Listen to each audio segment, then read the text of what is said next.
नमस्कार, मैं शालिनी और आप देख रहे हैं टुडे एक्सप्रेस 24/7। आइए बढ़ते हैं आज की बड़ी खबर की ओर। उत्तराखंड की राजधानी देहरादून में माजरा स्थित आर्यन क्रिकेट अकादमी मूलचंद कॉलोनी फेज 2 में आयोजित कार्यक्रम में धर्मपुर विधानसभा के विधायक विनोद चमोली ने क्षेत्रवासियों को सड़क निर्माण कार्य की सौगात देते हुए सड़क निर्माण की घोषणा की। उन्होंने कहा कि प्रदेश सरकार के नेतृत्व में क्षेत्र के विकास कार्यों को प्राथमिकता के आधार पर तेजी से आगे बढ़ाया जा रहा है तथा नागरिकों को बेहतर आधारभूत सुविधाएं उपलब्ध कराना सरकार की सर्वोच्च प्राथमिकता है। कार्यक्रम के दौरान विधायक विनोद चमोली ने स्थानीय नागरिकों की समस्याओं को गंभीरता से सुना और संबंधित अधिकारियों को उनके त्वरित एवं प्रभावी समाधान के निर्देश दिए। इस मौके पर उन्होंने नगर निगम के जूनियर इंजीनियर से कार्य की रूपरेखा, गुणवत्ता एवं कार्य योजना की जानकारी ली और निर्माण कार्य शीघ्र प्रारंभ करने के निर्देश दिया। विधायक ने कार्यक्रम के दौरान पौधारोपण कर पर्यावरण संरक्षण का संदेश दिया। वहीं जैसे ही अजान शुरू हुई, उन्होंने अपना संबोधन तत्काल रोका और अजान पूरी होने तक शांतिपूर्वक प्रतीक्षा की। उनके संवेदनशील सम्मानजनक व्यवहार की उपस्थिति लोगों ने इसकी सराहना की और इसे सामाजिक समरसता, आपसी सौहार्द और सभी धर्मों के प्रति सम्मान की भावना का परिचय बताया। अमन कपूर, टुडे एक्सप्रेस 24/7। आज हम माजरा क्षेत्र के मूलचंद कॉलोनी फेज 2 में आए हैं, जहाँ पे क्षेत्रीय विधायक कुछ सड़क परियोजना की घोषणा करना है। आइए उनसे जानते हैं क्या पूरी परियोजना है। नमस्कार सर, हमारे चैनल में यहाँ पर कुछ काम तो हम पहले कर चुके थे, नालियों काम हुआ, सड़कों काम हुआ, उसके बावजूद कम 200-250 मीटर कनेक्टिविटी का काम छूटा हुआ था। आज इसको शुरू करने के लिए हम लोग आए हैं। जो एसग्रीन के बगल से जो रोड आती है मूलचंद फेज 2 की, तो उसको ठीक होना है। बाकी 1-2 गलियाँ यहाँ अंदर रहती हैं, उसके काम के लिए हम लोग आए। साथ साथ जो सीवर का काम है उसको भी हम लोग आगे बढ़ा रहे हैं। इसका सर्वे हुआ है, एक फाइनल इसमें जो टेक्निकली हम उसको देखना है उसको फाइनल करेंगे और उसके बाद वो काम आगे बढ़ेगा। तो आने वाले समय में यहाँ पर सीवर का काम भी होना है। विष्णुपुरम जिस वार्ड का हिस्सा है वहाँ का सीवर का कार्य स्वीकृत है, जो टेंडर प्रोसेस में है। हम लोग लगातार काम करें इन क्षेत्रों में और चाहते हैं कि बेहतर शहरी सुविधाएं यहाँ पर मिले। सर, जिस तरह से निकासी की प्रॉब्लम आजकल हर जगह चल रही है, आप देख रहे हैं कि जिससे बारिश हो रही है और हर तरह दस्ता हो रहा है, यहाँ पे परियोजना में क्या अपने महत्वपूर्ण योजना? देखिए, हमारे यहाँ समस्याएं कम हुई है पहले से। आपको याद होगा एक बार फ्लडिंग हुई थी यहाँ पर, और क्योंकि लो लाइंग एरिया है शहर का, तो मोरोवाला साइड में तो बोट लगानी पड़ गई थी, एक हालत हुई थी। लेकिन तब मैं मेयर था यहाँ पर। लेकिन उसके बाद जिस तरह से यहाँ से व्यवस्थाएं की गई है, अब यहाँ पर इस तरह की कोई दिक्कतें ज़्यादा है नहीं। ISBT एक प्रॉब्लम थी हमारी, उसका भी हमने समाधान किया है। इस क्षेत्र में मैंने कहा है कि कुछ अगर नालियों के काम बाकी है तो उसको भी पूरा करके जो जल निकासी की व्यवस्था सुनिश्चित करें।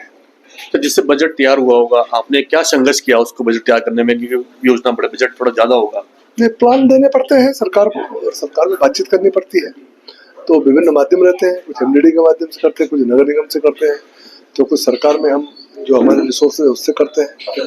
और मान लो कोई काम बच जाता है तो मुख्यमंत्री घोषणा में मुख्यमंत्री से अनुरोध करते हैं, तो मिलजुल के सारे काम हो जाता है, हो ही रहा है। सर, कब तक आपका उम्मीद है पूरा हो जाएगा काम? नहीं, ये तो काम शुरू हो जाएगा, 1-1.5 महीने में काम खत्म हो जाएगा। नमस्कार, आज हमारे साथ पूर्व पार्षद, माजरा क्षेत्र के पूर्व पार्षद मिस्टर आजल आलम है। आइए उनसे जानते हैं कि आज यहाँ पे विधायक जी ने कुछ सड़क परियोजना की घोषणा की है। आइए उनसे जानते हैं इसके बारे में पूरा। सर नमस्कार, स्वागत है आपका हमारे चैनल में। आज माननीय विधायक जी ने यहाँ कुछ आंतरिक मार्गों की मूलचंद फेज 2 के जो है उनकी घोषणा की है कि वो जल्दी बन जाएंगे और मेरे ख्याल से 2-3 दिन में काम शुरू हो जाएगा। और जितने क्षेत्र के पेंडिंग काम थे, चाहे वो सीवर से रिलेटेड हो, चाहे वो पानी की निकासी से रिलेटेड हो, सभी या तो पाइपलाइन में है या स्वीकृत हो गए। और मुझे बड़ी खुशी होती है। बात को बीच में रोक रहा हूँ, ये कब से पेंडिंग थे जो आज विधायक जी को आना पड़ा?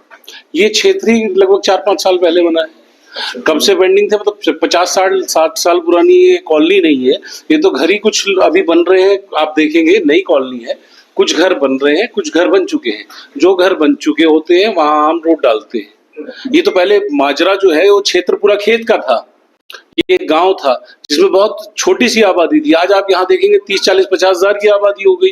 अब आप कहें 40-50 साल से पेंडिंग को ये हो। मैं भी जब छोटा था तो इन लोग कहते थे कि माजरा के चावल, बासमती चावल बड़े मशहूर हैं। माजरा में बासमती चावल और लीची ही होती थी, और आज की डेट में तो सिर्फ यहाँ घर ही घर है। अगर आप देखेंगे चारों तरफ बड़ी बड़ी आबादी बन गई, बड़े हाउसिंग टावर्स बन गए, तो एक जो है नया क्षेत्र डेवलप हो रहा है, उस हिसाब से काम भी बहुत ज्यादा बढ़ गया है और हम लोगों के लिए चुनौतियां बहुत बढ़ गई हैं। सर, चुनौतियां किस तरह से दिखती हैं आप? चुनौतियां देखिए, पहले खेत थे तो बासमती होती इसीलिए थी कि पानी बहुत ज्यादा जो है फील्ड्स में चला जाता, खेत जिनको बोलते हैं, वो सारा पानी खेत में चला जाता था। अब उन जगह कॉलोनियां कट गई तो वो जगहें पक्की हो गई, वो घर पक्के हो गए। अब पानी जो है जो वो ऊपर से लाल पुल सब्जी मंडी से जो पानी आता है वो इस क्षेत्र में आके रुक जाता है, क्योंकि ये जो है हमारा area low lying area, down है, like a pond, valley type की एरिया है। वैली का सबसे डीपेस्ट पॉइंट जो है वो माजरा है। तो इसकी निकासी के लिए क्या कर रहे हैं सर आप? निकासी के लिए इसका एक बड़ा पाइप जो है शिमला रोड से और जो देवलोक के पास जो है वहां डाला गया, और लगभग उस पाइप का डायमीटर लगभग 10 फुट के करीब होगा। और अब आप अगर जाके देखेंगे आज या पिछले महीने आप गए होंगे, आपको आईएसबीटी पे, शांति विहार में, टर्नर रोड पे पानी नहीं मिलेगा। ये एक बड़ी उपलब्धि मैं मानता हूं विधायक जी की है, जो लंबे समय से माजरा गिना ही इसलिए जाता था कि यहाँ घुटनों तक और आधे बदन तक इंसान के पानी होता था। आज आपको माजरा में, वो जो पीछे माजरा वार्ड 70 में पानी भर रहा है, वो नालियां चौक होने की वजह से भर रहा है कि वहां पे टर्न्स हैं, बेंड्स हैं। नहीं तो जो पानी के जो राजा राम मोहन राय पे आप देखते थे, हेडल में आप देखते थे, आईएसबीटी पे, शांति विहार में जो पूरी ट्रेंच पे आपको पानी मिलता था, जो गाड़ियां डूब डूब के जाती थी और बाइक वाले लोग भी, जो बाइक बंद हो जाती थी, आज आपको वो स्थिति इस बरसात में या इससे पिछली बरसात में नहीं मिली होंगी। कम से कम अगर क्षेत्र की आप कोई कमी गिनाते हो, उपलब्धियां भी आपको देखनी चाहिए कि कितना तेजी से ये काम हुआ है। धन्यवाद सर। आज हमारे बीच आर्य क्रिकेट एकेडमी के मिस्टर पंकज दुलिया जी भी हैं, वो भी कुछ शब्द कहेंगे इस सड़क परियोजना के बारे में और उनके क्रिकेट एकेडमी के बारे में, जहाँ पे आज पूरा प्रोग्राम, विधायक जी भी यहाँ पे आए थे और यहाँ पे पूरा प्रोग्राम हुआ है, इन्होंने पूरा प्रोग्राम किया था। तो इनसे जानते हैं आगे। सर नमस्कार, आपका स्वागत है हमारे चैनल में। नमस्कार जी, आपका बहुत बहुत धन्यवाद जो आप हम लोगों को सहयोग करने चले आते हैं। ऐसे हमारे विधायक जी हैं जो कि हमारी कोई भी समस्या होती है, हम जैसे ही उनको बोलते हैं वो तुरंत चले आते हैं और हमारी समस्या का समाधान करने की पूरी कोशिश करते हैं। उनके द्वारा जो है हमें हमेशा सहयोग दिया जाता है। हम जब भी उनके पास जाते हैं हमेशा अपने दफ्तर में उपस्थित रहते हैं। उनका एक शेड्यूल है, वो 3 बजे के बाद हमेशा ही मिलते हैं। अगर कहीं शहर से बाहर होते हैं तब तो नहीं मिल पाते, लेकिन जब शहर में रहते हैं तो हमेशा हमें मिलते हैं और हमें पूरा सहयोग करते हैं।